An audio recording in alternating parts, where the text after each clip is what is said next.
it's Caroline. Today I want to take you through a hip and core circuit. So when you're ready to get started, take it to tabletop position. Bring your hands underneath your shoulders and your knees under your hips. Engage your core and think about a nice, straight, strong spine.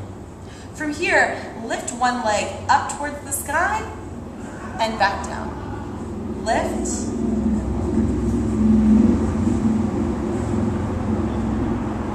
So the first exercise, you're flexing the foot and reaching all the way up towards the sky with the glutes and the hamstrings.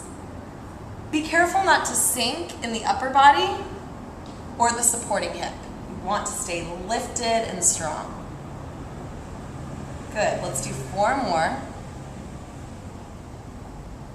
Keeping the neck in neutral. Second move is called dog and fire hydrant. So you'll reach the knee side and touch down. So a little lift out to the side. And this one, it's really hard to keep your form. So keeping the core strong to help support a straight spine or sinking in the upper body, and being mindful of using your core here to help you. So definitely a dog and fire hydrant move. I find it super helpful to flex the foot, so think about that as well. Let's do 2 more. The last move, I want you to take the dog and fire hydrant, kick side, bring it in, and touch down. Let's try that again. So out, kick, hold, touch. And this extra little kick adds a lot to the movement. And you might find that you feel it. Good, so kick and hold, and touch.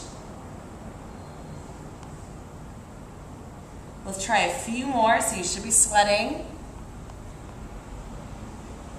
Good, last one. And we'll switch sides. So 3 exercises, starting with the other leg, flexing the foot, extending towards the sky and down. And again, using the core so that the back doesn't fly all over the place. And if your wrists bother you here, you might consider using fists for wrists. Bringing the knee in and out. I definitely feel these. This workout is a great option if you're traveling a lot and you have limited equipment and you want to keep strength training while on the road or at home and you don't have time to go to the gym. Good, let's do a few more, just straight up and down. And from here, I want you to flare the hips side. So again, the dog and fire hydrant move, knee comes out and in. I find these are helpful in opening the hips as well, especially after a long day of sitting. This little workout can do a world of wonder. Good, so dog and fire hydrant move. If you have dogs at home, you know this one all too well. Go back to wrists here. Let's do 4 more, out to the side. 2 more. And then the third option, so knee side, kick, hold, knee side, and touch. And again, it's helpful to look straight down, so once you repeat this workout, if you do, and you kind of know what's coming next, you can keep your neck in neutral and move through the series. Man, this kick side is fierce. Eee. You should really feel the hips now. Good. Out and reach. We'll do 2 more. Last one. And rest. So from here, you're going to come and roll on your side for inner thighs and core. So we'll roll all the way down, and you'll stretch the hips by taking the top leg in front of the bottom leg. Bottom arm rests on the floor, top hands behind your head. Flexing the bottom leg, you'll crunch and reach the heel towards the sky and down. So lift. Now it's really tempting to use the bottom arm to help you accomplish the movement. Don't. Let it just be weightless on the floor and instead use your inner thighs and your core. Good, breathing. Let's do a few more on this first side.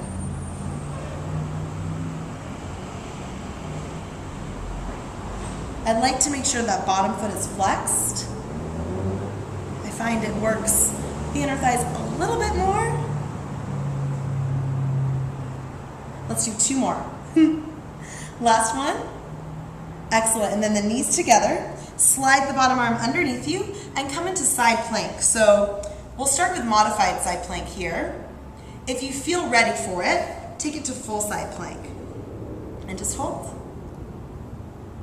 Good. You can reach the top arm over your head or behind you.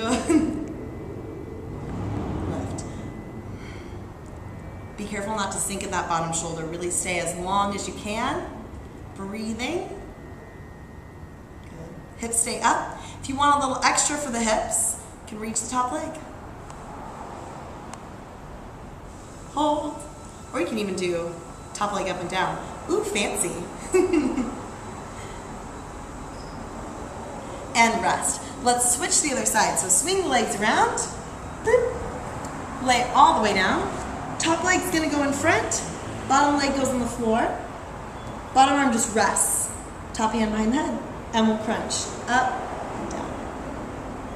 I always find it's better to go slower, especially because then you can focus on quality versus speed. Sometimes speed takes over and it's too much momentum, and then everything just gets sloppy and something hurts later and you don't know why. So slow is good. Flexing that bottom foot, crunching up and down. Nice, keep breathing. Ooh, I really feel this in the inner thigh. Amazing. Got 4 more. 2 more. Last one. And rest. So from here, I want you to lay down on your lower back. So lay all the way down, and legs in the air, 1 foot crosses the other, and your hands are going to be behind your head. So I'm going to crunch up towards my heels, reach the legs out, and switch. Crunch, reach. And you want to look straight up towards the ceiling. And this one is nice. Breathing helps. Always, with everything, not just crunches. And if the legs are a little too much for you, just crunch. Or bend the knees, okay?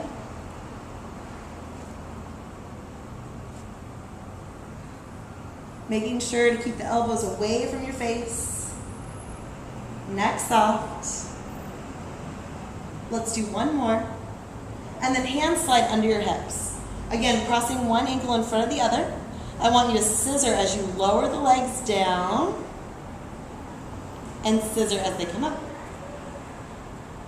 So again, lower down. Now, if you have any lower back pain on this exercise, stop. And instead of doing the scissor, I want you to bend the knees and do heel taps, okay? So this is a great option for back pain. The double leg lift is extremely hard and should be done mindfully. So really be aware of your body as you move through this. And if anything hurts, don't do it. It's just not the exercise for you. And that's okay, because another exercise will be. Good, let's do 1 more. And lift up. So legs are up now, hands are behind the head. I want you to crunch opposite hand to heel and switch. So we'll go reach side. Now again, if having the legs straight is too much, bend the knees.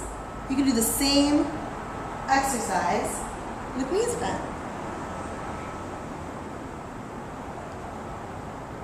Keep breathing.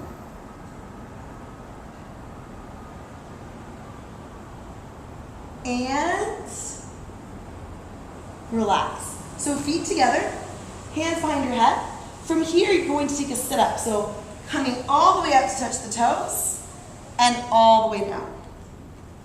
Lifting up and This is a great sit-up exercise for the hips. It opens the hips here, but then really engages the core. So, go nice and slow. It's called the butterfly sit-up or the CrossFit sit-up. Keeping the neck in neutral is very helpful. And breathing, of course.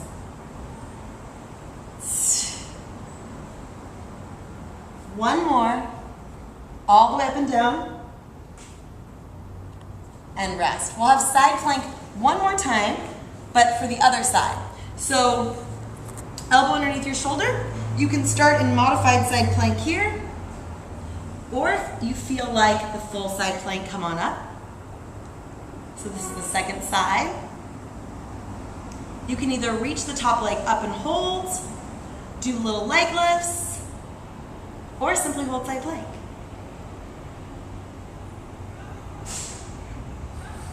Try breathing, staying positive, and keeping your hips lifted away from the floor.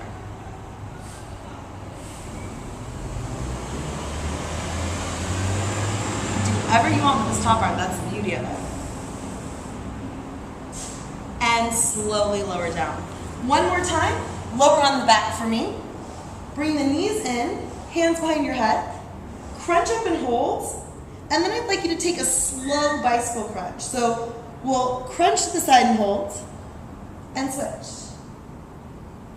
And I like it done slow so that you can really focus on your form and breathe.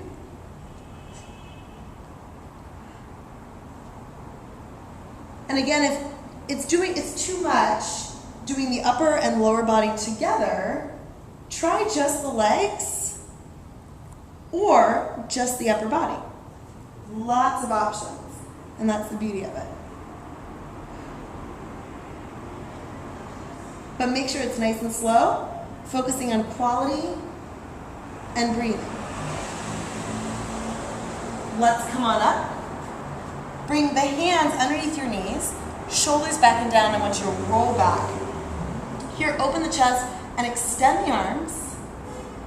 And then I just want you to open to the side, bring the hands together, and open to the side, bring the hands together. So our workout today started with a lot of hip work, and now you should really feel the core working.